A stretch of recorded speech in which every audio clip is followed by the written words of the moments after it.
Good morning to another episode of Dropping the Gloves. Welcome here. This is our fourth attempt at an intro. John just being silly and making me laugh. It is Thursday morning. We recorded this on Monday with Craig Morgan, who is the guy for Arizona hockey and now Utah hockey. We talked about just what went wrong in Arizona, the transition, the roster, the X's and O's, all the stuff. He's an insider. He's smart. He knows everything. But John, what do you think of the interview? I loved it. You know me. I hate on Arizona as much as the next guy, probably more. So it was nice to speak to somebody who knows. He's been around since 2000, since, their first 3 years where they were really the honeymoon period. Pretty much he was around when it started to go bad. When they relocated to Glendale, the bankruptcy, the team ownership, the NHL ownership, the subsequent shifting of Meruelo, all this, the dangling of the carrots to everybody. We got an arena, we got this, we got that. No, we don't. Psych, nothing. So he was around all of this, and he was talking to everybody. He's talking to Bettman, he's talking to the GM, he's talking to the owner.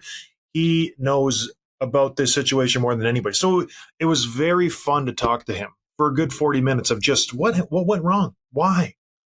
Tell me about the players. He was talking about how the players, it really affected them. So I loved it. I really did love this interview. It was great for me.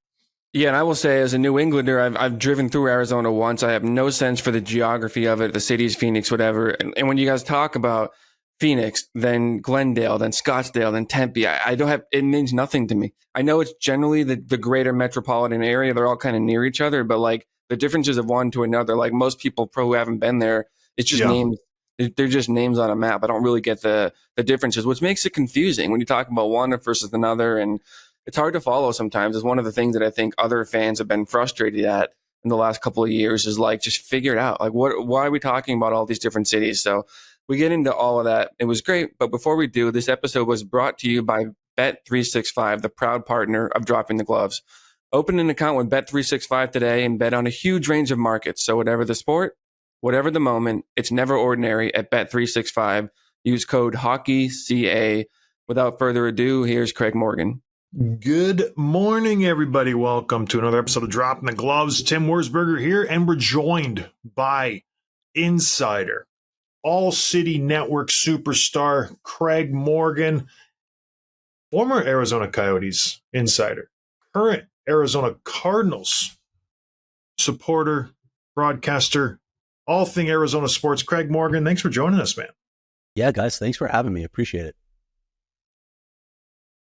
So, Craig, we had you on, and it's a controversial issue here on Dropping the Gloves because like we were talking about before we pressed the record button, I played for Arizona. I don't know if you were there when I was there. I'm assuming you were. 2015 and 16, a lot of the people shied away from the team during that time. Better things going on. The Diamondbacks were playing pretty good. The Cardinals, Larry Fitzgerald, very exciting. I know a little bit about the Arizona Coyotes, but I've been a huge naysayer. I've been a guy who said they should have got it to Arizona years and years ago. I'm not a fan of how that whole organization was run.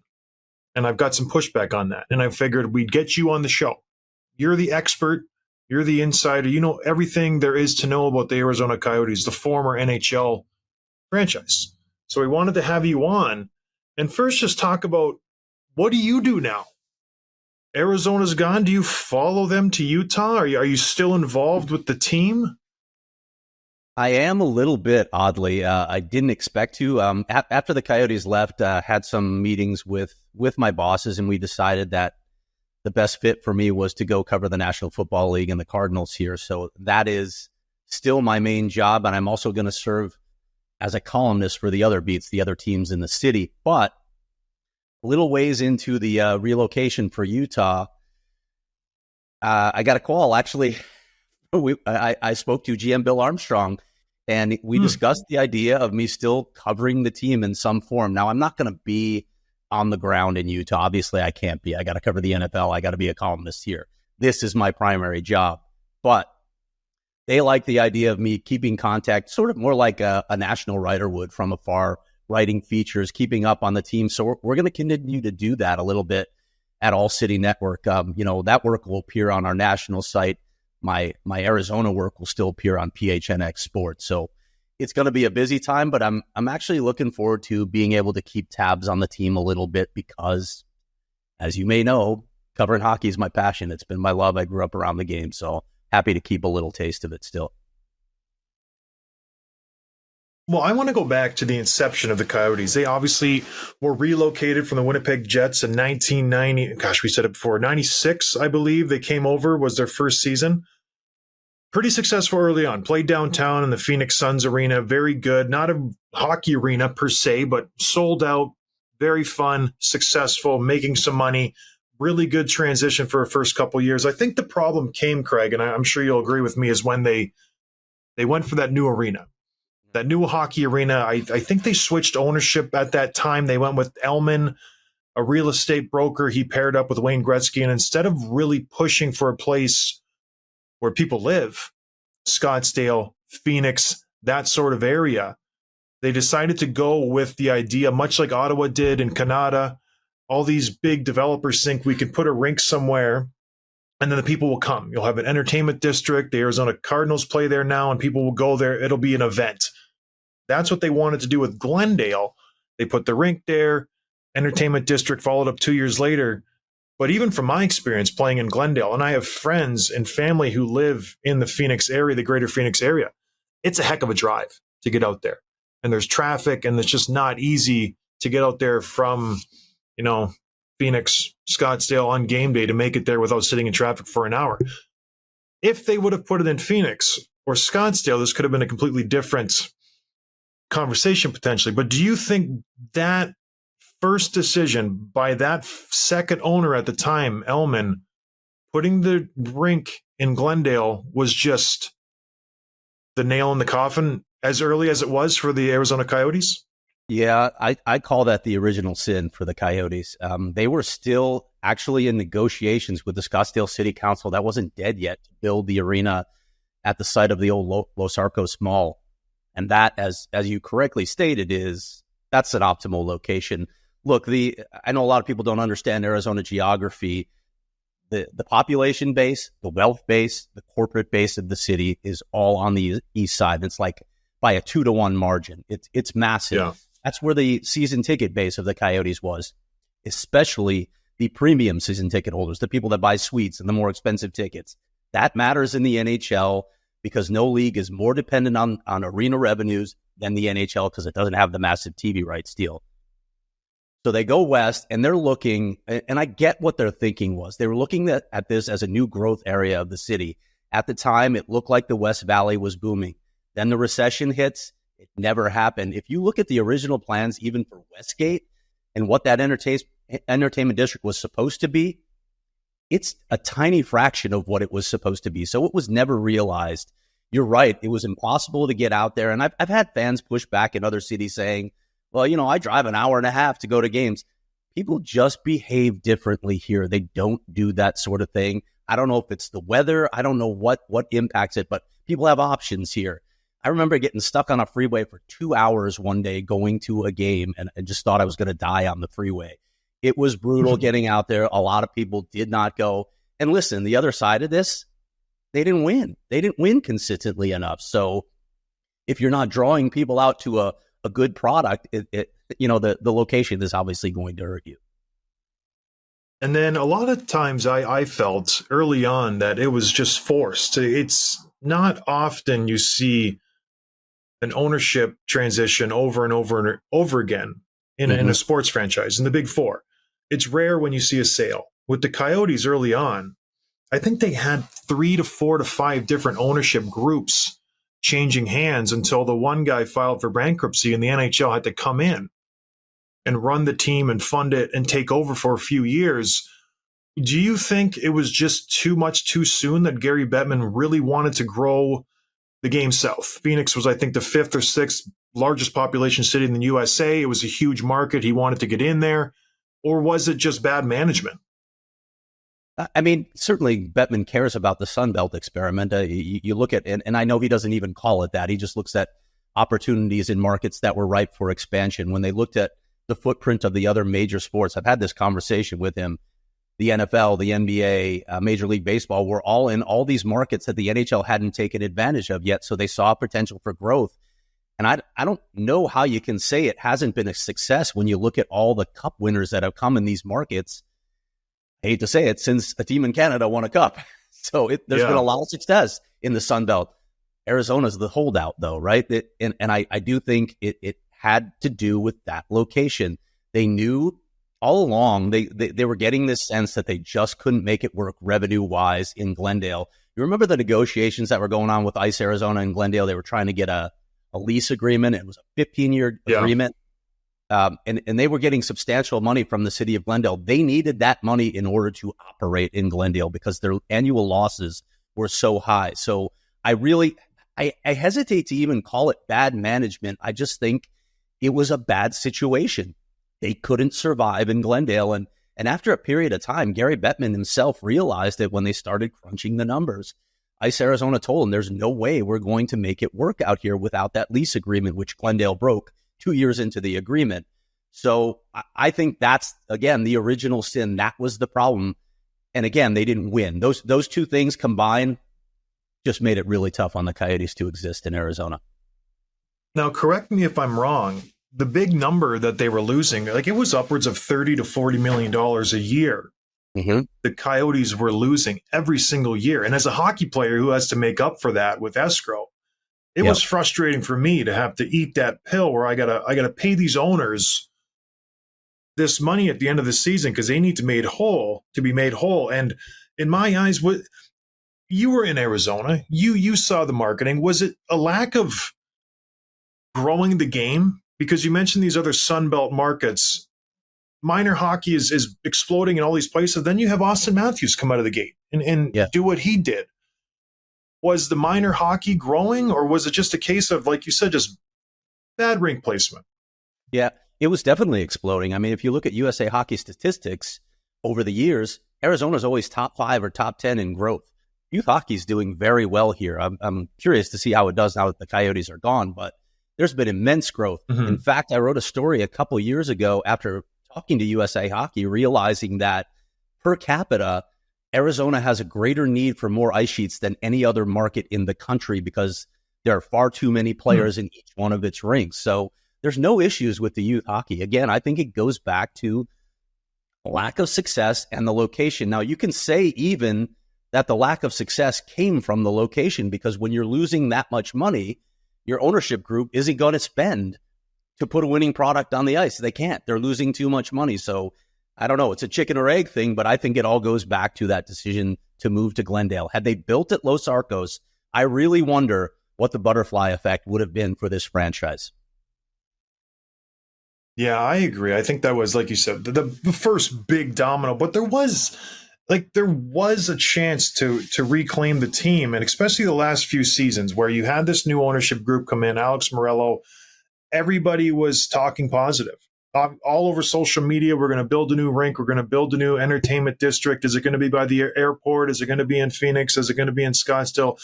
A lot of positives coming out of that group. The team is slowly starting to trend in the right direction. You have some good young draft picks. You have a solid foundation from the outside looking in. And then all of a sudden, it just keeps getting pushed back a year. Pushed back a year. We're going to play at ASU for 2 years. We're going to start building. Now it's 3 years. Then it's 4. Then it's just a never-ending date. At what point were you, because you were around it at all times, at what point did you just say, this will never happen? Like this is just, a fallacy. I covered that Tempe Arena story for a very long time, and I covered it deeply. I was talking to city council members. I was talking to business leaders. I was talking to everybody around that story. Everybody that I talked to said that that was a good deal for the city of Tempe. Business leaders were overwhelmingly in support of it. The city council voted 7-0 in favor of supporting it.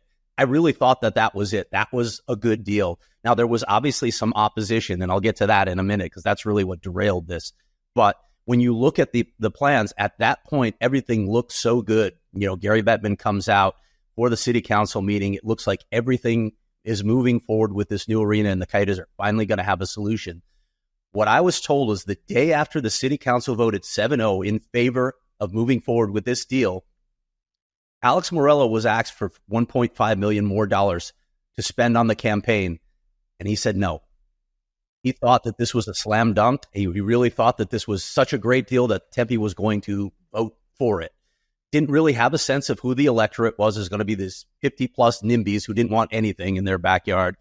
And so we didn't get going on the messaging right away for the voters. The other side did, and they were very effective. Even, listen, I know they spread a lot of misinformation. There was a lot of lies out there, but it was effective campaigning. Convinced people that they were giving tax breaks to a billionaire and they were going to be on the hook when this thing failed. And so because he didn't spend the money, because he's sending his own people door to door to campaign instead of professionals who know what they're doing, they got routed. They really thought they were going to win this. Even up to the night of the election, I got a call from someone with the team saying, hey, are you coming to the victory celebration? And I said, are you really that confident this is going to pass? Oh, yeah, it's a slam dunk. And then the numbers come in and they got absolutely routed. So it's amazing to me when I look back on this. You know, we talk about the biggest sins, Glendale being one of them. This is number 2 to me. You're this close to a deal that's going to make you billions of dollars. You go cheap on the campaign? I don't get that at all. Just spend the money, do what it takes to close the deal, and we might be talking about a different story. Instead, I walked out of that meeting that night thinking, it's over. Who was the group that was pushing back on the development? Was it just like you mentioned, the higher tax bracket people who didn't want noise and, you know, a bunch of traffic in their area? It was the figurehead for it was a former council member, Lauren Kuby, who opposed this deal. The only one. Like, I talked to former mayors, former council members. Everyone was in favor of this except for Lauren. Now, the no campaign was being funded by an out-of-state union that wanted union workers on the job. And Alex Meruelo hadn't agreed to use this particular union. He had agreed to use some union labor. I think it was 20% of the entire project was going to be built by union labor. So he did have a union piece in this agreement, but he wasn't working with this group. So they spent a ton of money putting out misinformation, running this campaign, and they crushed him. They absolutely crushed him. So it gets voted down, and that was what, 2 years ago, a year and a half ago, when that proposal for Tempe didn't go through? May 2023. So what happens after that? Because after that, we get all excited about the next step. We're not done yet. Arizona's not done finding an arena. They have the schematics for a new entertainment district. They're going to buy this land. It's going up for auction. It seemed to me that it was just all smoke and mirrors from Alex Meruelo and his team and the people at the Coyotes, that they're dangling this carrot. Was there any hard substance in that, or was it all just for show? I don't think it was for show, because they did far too much to be just for show, and they spent money. But when you look at the logistics of securing state trust land, needing the zoning, which I think they knew early on they needed to get it rezoned. Even here, they thought it was zoned for an arena initially when they looked at the land, because there was another project nearby where there was a triple ice sheet youth hockey complex that was supposed to go up. They thought it was the same zoning. But the city of Phoenix told them, a triple sheet for youth hockey is not the same as a 17,000 seat arena. So they knew early on in the process, but by the time they learned this, they didn't have enough time to get it done, get this process done, secure that actual permit before Gary Bettman's deadline. He had told them, I want to know by the end of the season what's happening. So I think what Alex Meruelo chose to do is, we're going to go ahead with the land auction and then try and work out the zoning afterward. Well, you saw what happened with the Arizona State Land Department. I reported a while back that after talking with City of Phoenix officials, they weren't sure that this development was ever going to happen. So they canceled the auction. And that was the point at which Alex Meruelo threw up his hands and said, okay, we're done. We had worked in good faith with you, but we're realizing now that there's too much opposition. I want to say one more thing on this. When Gary Bettman was out here to announce the sale of the franchise before they moved to Utah, I think they had a news conference that same day or the next day in Utah. I think the NHL knew at that point that there was a ton of political opposition to the Morelos getting anything done here. He burned bridges everywhere. He didn't build relationships in this city. He didn't have many fans. And I think Gary knew that there was going to be opposition beforehand. I don't know how he knew. I have a suspicion that it came through Marty Walsh, the new executive director of the NHLPA, who is the former mayor of Boston, has immense political connections. I think Marty did his homework and found out what the lay of the land was here. I think that got back to the league. So they knew, I think, that this was going to fall through, that this was never going to happen for Alex Meruelo. Do you think, are you a fan of Alex Meruelo? Because you know more than anybody on this issue. Do you think he did everything he could have or should have done to keep this team in Arizona? No, I mean, I just talked about the campaign and how they failed there.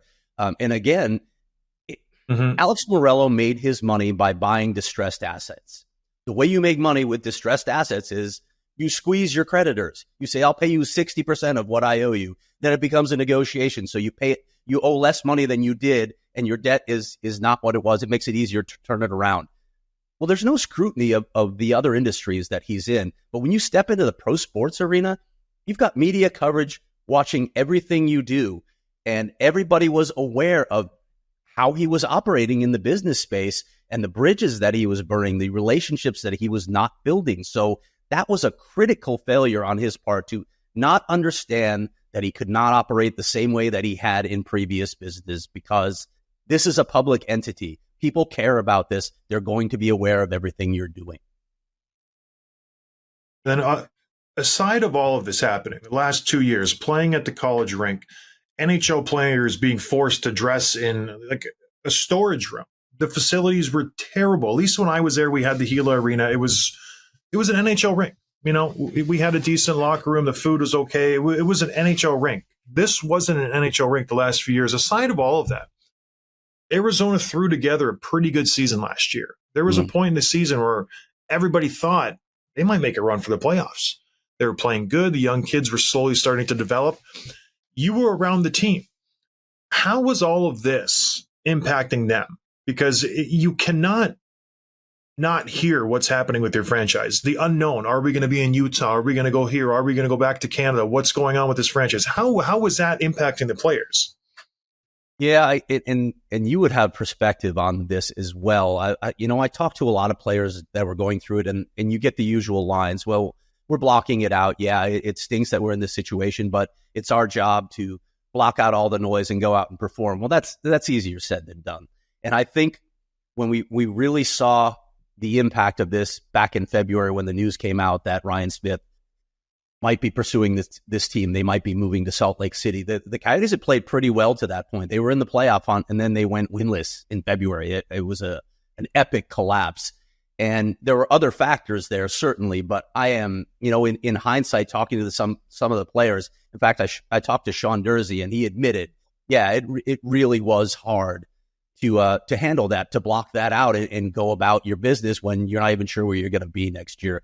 I think people sometimes assume that players are like robots. They just go about their business. They're going to play no matter what. They have families. They have other concerns. There's a lot going on in their lives, just like anybody else's. So, yeah, this is going to have an impact. And I do think it had a significant impact. The arena, it was what it was. They knew it wasn't an NHL arena, but as long as it was a temporary solution, they thought it was okay, as long as they knew that they were going to get a new arena. But, when the Tempe vote failed and then you've got this news about Salt Lake, I think it was just a gut punch to the team. I want to ask some about the current players and the offseason that you guys are having, because you look at the teams around the league that had a busy summer, and this team is right at the top of the list. Arizona, Utah, whatever we want to call them now. So obviously trading for Sergachev and Marino, bolstering that blue line with the addition of Ian Cole on the back end. You bring in Kevin Stenlund, who just won a cup. You re-sign core pieces like Valimaki, Dursey, Hayton. What do all these moves mean? Is this the ownership group and the GM saying, hey, we intend to be a playoff team from this point forward? I don't know that they intend to be a playoff team quite yet. If you listen to Bill Armstrong, he'll talk about teams coming out of the rebuild in year 4, and not a lot of them actually make the playoffs. But this is just a step in the right direction.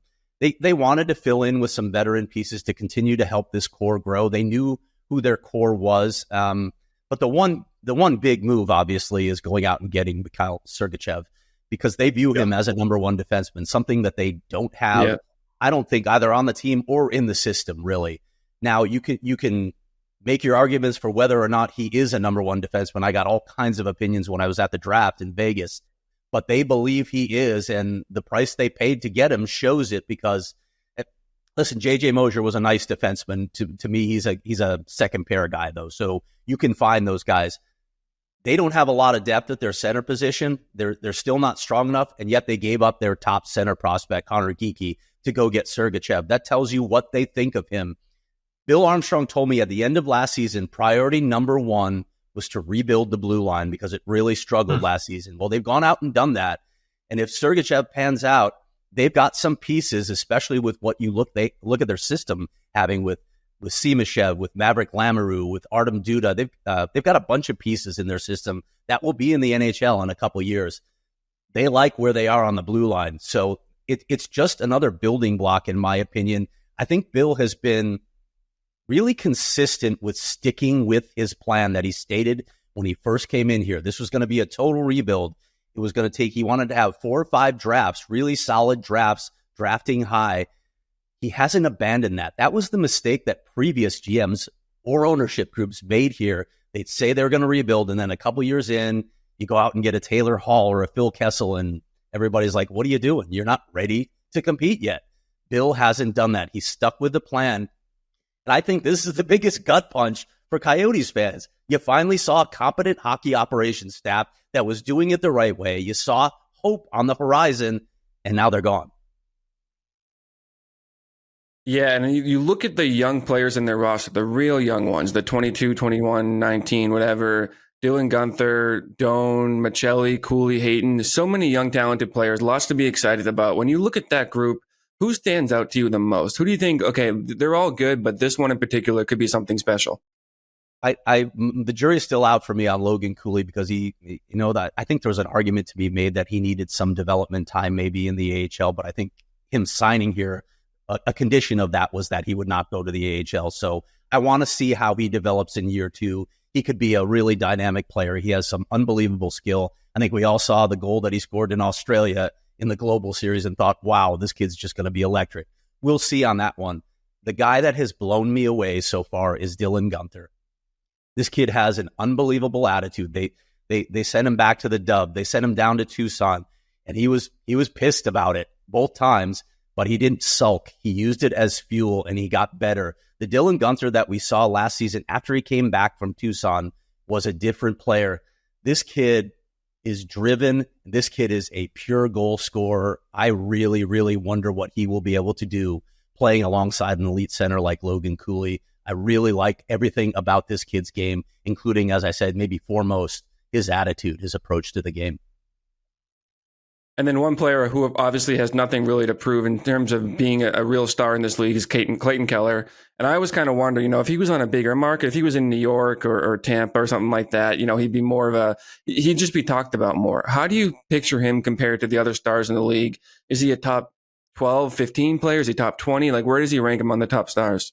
I don't know, guys. I'd have to go through it and actually do that ranking. He certainly does not get enough attention because he plays in Arizona. And I think you probably saw a lot of the chatter from Maple Leafs fans this summer saying maybe we should go get Clayton Keller as if it were as easy as waving a magic wand and suddenly Clayton Keller's a Maple Leaf.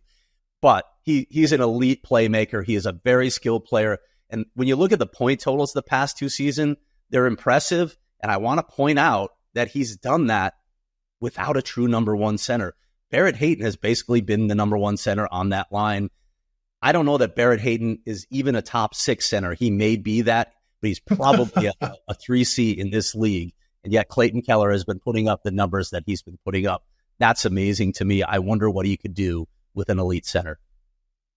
I'll jump in. What's the biggest void in this lineup? They have decent goaltending. I don't mind the goaltenders. Their defense is sorted out. Is that the next step then to get this team into contention? Is to get elite centers? Because you mentioned Logan Cooley. Is he ready yet? We're going to find out. You got Bukestad. He's a solid third-line centerman. I actually like Nick Bukestad a lot. And then there's Barrett Hayton. Where does he fit in? Is that the logical next step for Armstrong, just to go shopping for a first-line center?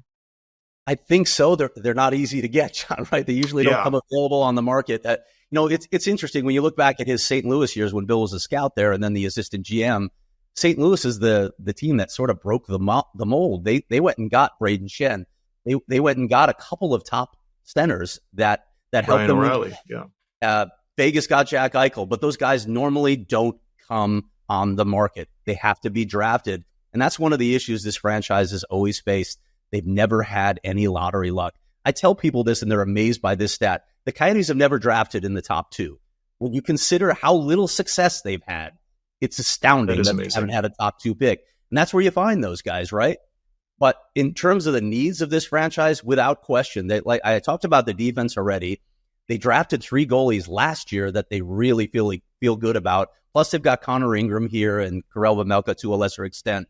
They feel pretty good about their other positions. But when you look at center, you mentioned the guys they have on the NHL club. Their top prospect is Cole Beaudoin, who's probably another third-line center. That's how he charts right now. So they desperately need another top 6 center prospect, which is what they thought Connor Geekie was. That's what they have to address. I don't know how they find it. If you don't get lucky in the lottery, it's really hard to acquire those guys. Certainly not in free agency and difficult via trades. Well, you mentioned the lottery. You mentioned the draft. They made an interesting pick this year when they picked up Iginla. Obviously, he has the pedigree. His father, Jerome, played in the league for years and years and years. Hall of Famer. I myself wasn't a fan of the pick. I thought it was a reach. I thought they could have done a little bit better. There was more talent available. What did you think of this pick? They obviously had a need at center. Iginla can play center and wing, mostly known for playing wing, but is that a good pick for the Coyotes or the Utah Hockey Club? What was your thoughts on that pick?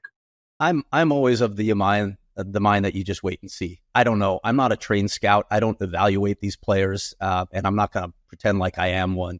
I know they were high on Iginla. We'll wait to see a few years down the road if they were right. He certainly has the pedigree. In fact, I have a fun story coming because I talked to Jerome and I talked to Shane Doan, who are both close friends, part owners, obviously, in Kamloops, team up in the WHL. They've been friends for a very long time.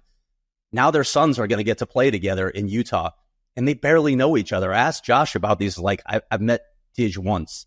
I don't know him at all. So it's a fun story to have these two families that are just incredible families. Like, could you get more wholesome than the Doans and the Iginlas? They're going to play together in Utah. Really, really cool story coming.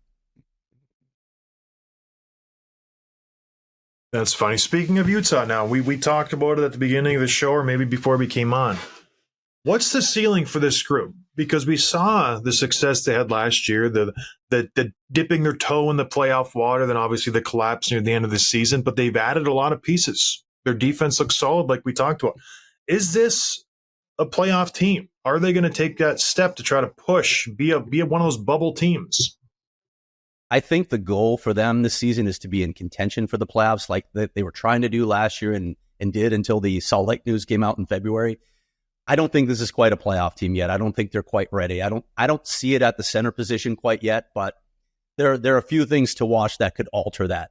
Does Logan Cooley take a major step forward as a center? Does Barrett Hayton recapture who he was at the end of the 22-23 season instead of what we saw last year where he slipped back in play and had an injury that really hurt him?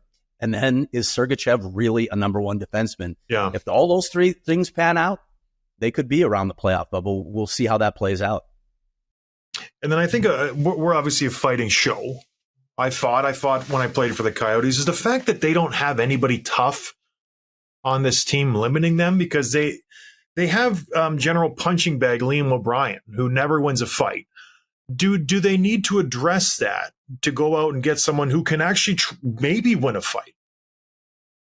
I'm curious. I think there are different opinions on that. Listen, I think there are some people that will say, well, you need a guy who can also play. You need a guy who can contribute, not just going to go out there like, just play 3-4 minutes a game and just get into fights. I don't know. There's a lot of disagreement on the role of fighters in today's NHL. They might be making a resurgence. If you watch the New York Rangers, they're big fans back there, obviously. I'm curious. This is a good topic for discussion, in my opinion. I might even write about this, and I might call you, John. I might ask your opinions on this. In all seriousness, though, you do, with all these young guys and this talent, if you sign them, you have Stenlund's going to be on the fourth line, you have Kerfoot, you have McBain, it's a pretty full roster now. And I do firmly believe you need to have some insurance on these young guys to someone to protect them. And I do think it's lacking a lot. I know Ian Cole can step up. He was a good addition where he can kind of fill that void. But yeah, we should dig into that, Craig, because it's an interesting interesting topic that I'm definitely accustomed to. And I when I was in Arizona, it was an exciting time. We had Max Domi, we had Anthony Duclair, we had all these young players, and we were very successful until I got traded because Maloney wouldn't stand firm against Gary Bettman when he wanted to get me traded and then exiled to St. John's, Newfoundland. But that's a whole other story. But anyways, is there anything else you'd like to talk about, Craig? No, I think you guys covered everything. I'm just, the thing that I wanted to maybe point out is there's been a lot of narrative about how quickly the NHL could come back to Arizona. Alex Meruelo obviously had the 5-year negotiating window. That's gone now. It's now just like any other expansion market. That's what Bill Daly told me, the deputy commissioner.